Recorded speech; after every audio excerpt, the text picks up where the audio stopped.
स्वर्ग और नरक कहाँ है। एक बुजुर्ग महिला की मृत्यु हो गई। यमराज जी उसे लेने आए। महिला ने यमराज से पूछा, आप मुझे स्वर्ग ले जाएंगे या नरक। यमराज बोले, दोनों में से कहीं नहीं। तुमने इस जन्म में बहुत ही अच्छे कर्म किए हैं, इसलिए मैं तुम्हें सीधे प्रभु के धाम ले जा रहा हूँ। बुजुर्ग महिला खुश हो गई और बोली, धन्यवाद, पर मेरी आपसे एक विनती है।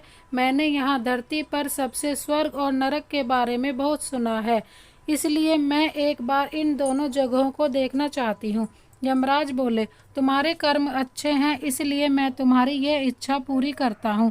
चलो, हम स्वर्ग और नरक के रास्ते से होते हुए प्रभु के धाम चलेंगे। दोनों चल पड़े। सबसे पहले नरक आया। नरक में बुजुर्ग महिला ने जोर जोर से लोगों के रोने की आवाज़ सुनी। नरक में सभी लोग दुबले पतले और बीमार दिखाई दे रहे थे। महिला ने एक आदमी से पूछा, यहाँ आप सब लोगों की ऐसी हालत क्यों है। आदमी बोला, तो और कैसी हालत होगी, मरने के बाद जब से यहाँ आए हैं हमने एक दिन भी खाना नहीं खाया। भूख से हमारी आत्माएं तड़प रही हैं। बुजुर्ग महिला की नज़र एक विशाल पतीले पर पड़ी, जो कि लोगों के कद से करीब 300 फुट ऊंचा होगा। उस पतीले के ऊपर एक विशाल चम्मच लटका हुआ था। उस पतीले में से बहुत ही शानदार खुशबू आ रही थी। बुजुर्ग महिला ने उस आदमी से पूछा, इस पतीले में क्या है। आदमी मायूस होकर बोला, ये पतीला बहुत ही स्वादिष्ट खीर से हर समय भरा रहता है।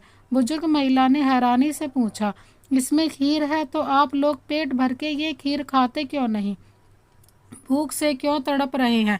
आदमी रो रो कर बोलने लगा, कैसे खाएं, ये पतीला 300 फीट ऊंचा है, हम में से कोई भी उस पतीले तक नहीं पहुंच पाता।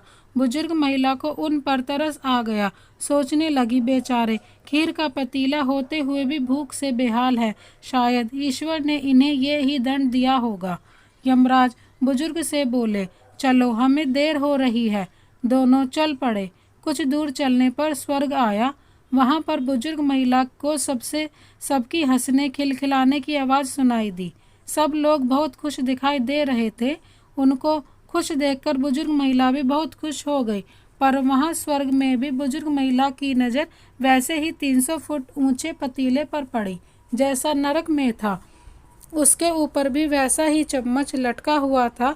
बुजुर्ग महिला ने वहाँ लोगों से पूछा, इस पतीले में क्या है। स्वर्ग के लोग बोले, इसमें बहुत स्वादिष्ट खीर है। बुजुर्ग महिला हैरान हो गई।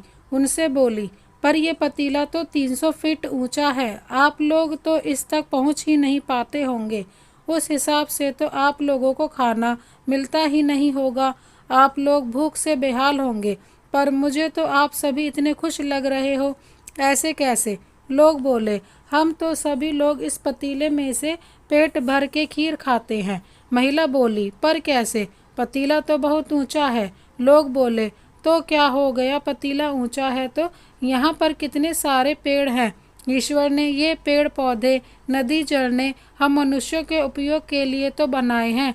हमने इन पेड़ों की लकड़ी ली, उसको काटा, फिर लकड़ियों के टुकड़ों को जोड़ के विशाल सीढ़ी का निर्माण किया।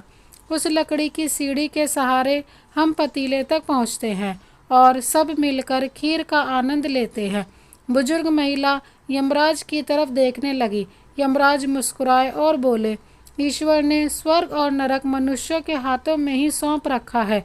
चाहे तो अपने लिए नरक बना ले, चाहे तो अपने लिए स्वर्ग। ईश्वर ने सबको एक समान हालात में डाला है। उसके लिए उसके सभी बच्चे एक समान हैं। वो किसी से भेदभाव नहीं करते। वहाँ नरक में भी पेड़ पौधे सब थे, पर वो लोग खुद ही आलसी हैं। उन्हें खीर हाथ में चाहिए। वो कोई कर्म नहीं करना चाहते, कोई मेहनत नहीं करना चाहता, इसलिए सब भूख से बेहाल हैं। यही तो ईश्वर की बनाई इस दुनिया का नियम है। जो कर्म करेगा, मेहनत करेगा, उसी को मीठा फल खाने को मिलेगा।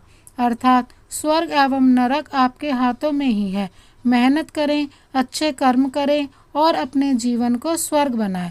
इस वीडियो के बारे में आपकी क्या राय है, हमें कमेंट में ज़रूर बताएं। इसी तरह की वीडियोस देखने के लिए हमारे चैनल को सब्सक्राइब कर बेल आइकन को प्रेस कर दीजिए। Thank you so much. Vande Mataram.